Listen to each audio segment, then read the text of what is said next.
बहुत ही सम्मान्य मंच, सभी आदरणीय भाई और बहनों, सभी को मेरा सादर प्रणाम, सबको राम राम। सबसे पहले तो मैं अपने युवा साथियों कलवानी और पलसानिया जी का आभार व्यक्त करता हूं कि उन्होंने जाट महासंगम को यहां पर चरितार्थ आज किया है। मैं अभी बहुत लोगों के यहाँ पर व्याख्यान सुन रहा था, इसलिए उनको सुन सुन करके विचार मेरे मन में आ रहे थे। किसी ने चौधरी स्वर्गीय छोटू राम जी का नाम लिया, चौधरी चरण सिंह जी का नाम लिया, चौधरी देवीलाल जी का नाम लिया। मुझको याद आया एक बात कि चौधरी छोटू राम जी की मीटिंगों में पंजाब हरियाणा, उसमें पंजाबी था, अल्लामा इकबाल की एक कविता कही जाती थी। सरदार जी कह रहे थे, जसवीर सिंह जी, उनका मैं धन्यवाद करता हूं, उनसे मुझे याद आया, ये गाया जाता था हर एक सभा से पहले वह एक कविता गाई जाती थी, बका की फिक्र कर नादान मुसीबतें आने वाली है, बका की फिक्र कर नादान मुसीबतें आने वाली है, तेरी बर्बादियों के मशवरे हैं आसमानों में, तेरी बर्बादियों के मशवरे हैं आसमानों में। जरा देख इसको कि क्या हो रहा है, क्या होने वाला है, धरा क्या है इन अहले खोदा की दास्तानों में। ये अपने किसान के लिए, अपने जाटों के लिए कहा जाता था। मित्रों, जो परिस्थितियां हैं, इन परिस्थितियों में हमको अपने अस्तित्व को बचाना, अपने इतिहास को बचाना, अपने गौरव को बचाने की जरूरत है। हम क्या थे, क्या हो गए और क्या होंगे अभी, आओ मिलकर आज विचारेंगे समस्याएं से। ये केवल मात्र यहां पर भाषण देकर के, व्याख्यान देकर के सभा को खत्म करने के लिए त्रिवेणी संगम की बात नहीं, यहां गंभीर प्रश्न करके उनके हल खोजने की जरूरत है। जिस जाट जाति को, जिस कौम को, जिसके ऊपर हम सब लोग गर्व करते हैं, जिसको हम कहते हैं वो अन्नदाता है, जिसको कहते हैं वो ऊर्जा दाता है, वो देश रक्षक है, धर्म रक्षक है, इंसाफ का हिमायती है, अत्याचार का वो खिलाफती है, उसके इतिहास के साथ क्या हो रहा है? क्या हम ऐसे इतिहास का ढूंढेंगे? अपनी ही कौम के अंदर ऐसे इतिहास का ढूंढेंगे जो ये बता सकें? क्या हम ऐसे सेमिनार करेंगे कि हम जाटों का मूल कहां से शुरू हुआ, कहां से उद्भव हुआ? मैंने कई लोगों के इतिहास को पढ़ा है, लेकिन आज तक भी ये बात जो है, इसके बारे में बड़ा मतभेद है कि हम जाटों का जो है कहां से शुरुआत हुई है। जिस जाट जाति का इतिहास, कहते हैं कि अनंगपाल तोमर ने दिल्ली बसाई, वो अनंगपाल तोमर हमारी जाट जाति के गौरव थे। उन्हीं के चाचा सम्राट सलक्षण पाल समंत देव, जिन्होंने देश खाप की स्थापना की, उस देश खाप से मैं भी उसी देश खाप से हूं।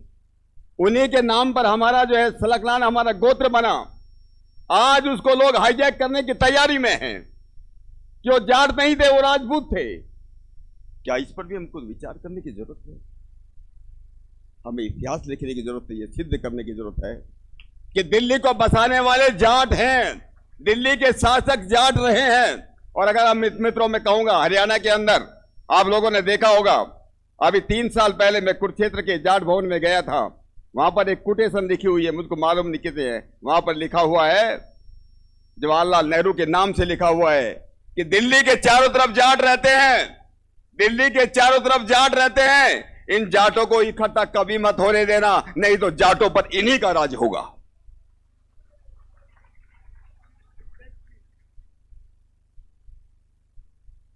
अरे महमूद गजनवी, जिसने 16 बार इस देश के ऊपर हमले किए, सब मंदिरों को लूटा और सोमनाथ के मंदिर को लूट कर चला गया। उस लूट का बदला लेने वाला अगर कोई था, कोई कौम थी, तो उसका नाम जाट तक होकर जाता।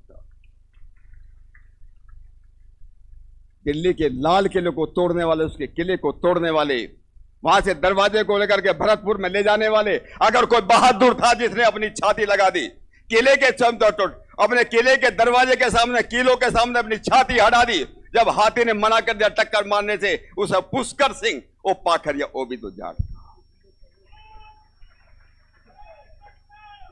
इस इतिहास को कौन संजोएगा, कौन सिद्ध करेगा दुनिया के सामने? ये इतनी बहादुर जाति, इतनी वीर जाति, आज उसकी हालत क्या है? मित्रों, मैं कई लोगों ने यहां पर कहा कि शिक्षा होनी चाहिए, लेकिन शिक्षा कैसी होनी चाहिए? जैसी शिक्षा आज चल रही, क्या उससे ये हमारा गौरव बच पाएगा? हमें उससे ऊपर जाना पड़ेगा।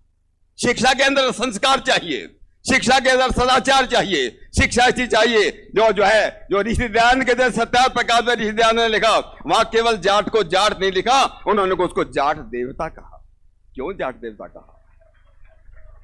इसलिए जाट देवता कहा था कि अरे अंधविश्वासों से दूर और पाखंडों से दूर, क्या हम अपने कौम को अंधविश्वास से बचाना है तो हमको शिक्षा भी ऐसी देनी पड़ेगी।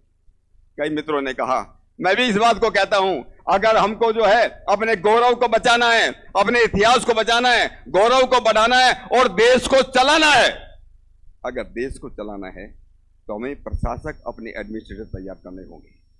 हमें अपने बच्चों को, अभी लड़की हमारी वैसी राठी यहां पर आई थी, वो बागपत की पुत्री, क्या हमको ऐसे पत्र बेटे और बेटियां नहीं चाहिए जो इस देश के अंदर IAS, IPS, IFS में आ सके, इस देश को चलाने का गौरव प्राप्त कर सके? हमको मिलकर के ऐसे सेंटर से कैरियर सेंटर का निर्माण करना पड़ेगा। कुछ लोगों ने किया, यहां पर चौधरी यशपाल मलिक बैठे हैं, मुझको मालूम नहीं उन्होंने उनका इसका विचार किया था, कितना काम उस पर हुआ है, कई लोगों ने किया है, लेकिन हमको इसको बड़े स्तर के ऊपर इस पर हमको काम करना होगा, ताकि अपने इसको हमको देश को चलाने वाले प्रशासक हम लोग तैयार कर सके। मैं एक और बात जरूर कहना चाहूंगा, क्योंकि समय बहुत कम है।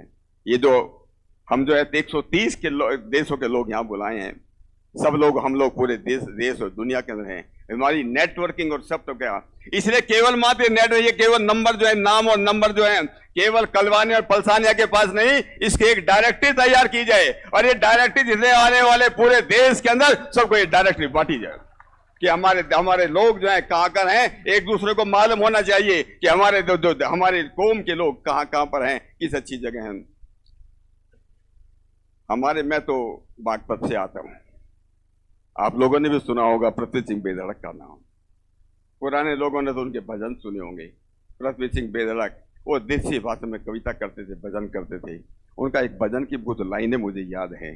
वो कहते थे, ठाक फावड़ा, ठाक फावड़ा चला बावड़ा, ठाक फावड़ा चला बावड़ा कदम तावड़ा धरता है, ठाक फावड़ा चला बावड़ा कदम तावड़ा धरता है।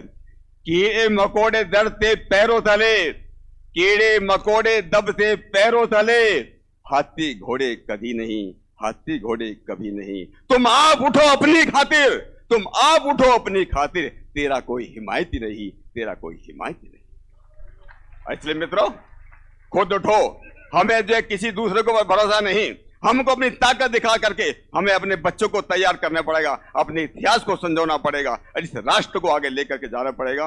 इन्हीं बातों के साथ अपनी बात को आप विराम देता हुआ आप सबको सादर प्रणाम करता, अपनी बात को मैं आप सभी को धन्यवाद देता यहाँ पर समाप्त करता हूँ और पुनः इन युवा साथियों को धन्यवाद देता हूँ। बहुत बहुत धन्यवाद।